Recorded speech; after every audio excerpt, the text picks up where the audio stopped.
Senior যুগ্ম আহ্বায়ক নারায়ণগঞ্জ মহানগর বিএনপি অ্যাডভোকেট জাকির হোসেন ভাই, উপস্থিত নারায়ণগঞ্জ মহানগর বিএনপি সম্মানিত যুগ্ম আহ্বায়ক জনাব মনির হোসেন খান, উপস্থিত নারায়ণগঞ্জ মহানগর বিএনপি সম্মানিত সদস্য রাশিদা জামান, উপস্থিত বিভিন্ন ওয়ার্ডের নেতৃত্ব, সংক্ষিপ্ত সবার নাম বলতে পারলাম না, এবং আমার সকল উপবিষ্ট শহীদ ক্রিয়া খালেদা জিয়া এবং তারেক জিয়া আদর্শ সৈনিকেরা, আসসালামু আলাইকুম।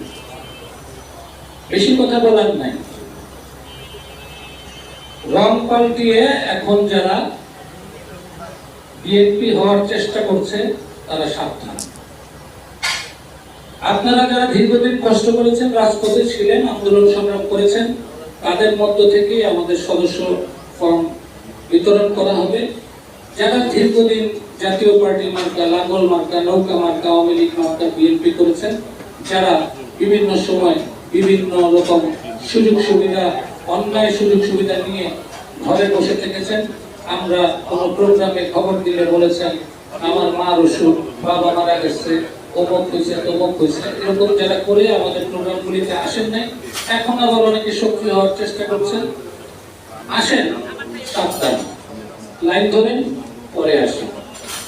এখন প্রথমে আমাদের সর্বোচ্চ আমাদের অগ্রাধিকার দেওয়া হবে রাজপথের যারা ত্যাগী কর্মী তাদের। আর আপনাদের কাছে একটা দায়িত্ব আছে, আপনারা যারা রাজপথের ত্যাগী কর্মী তারা লক্ষ্য রাখবেন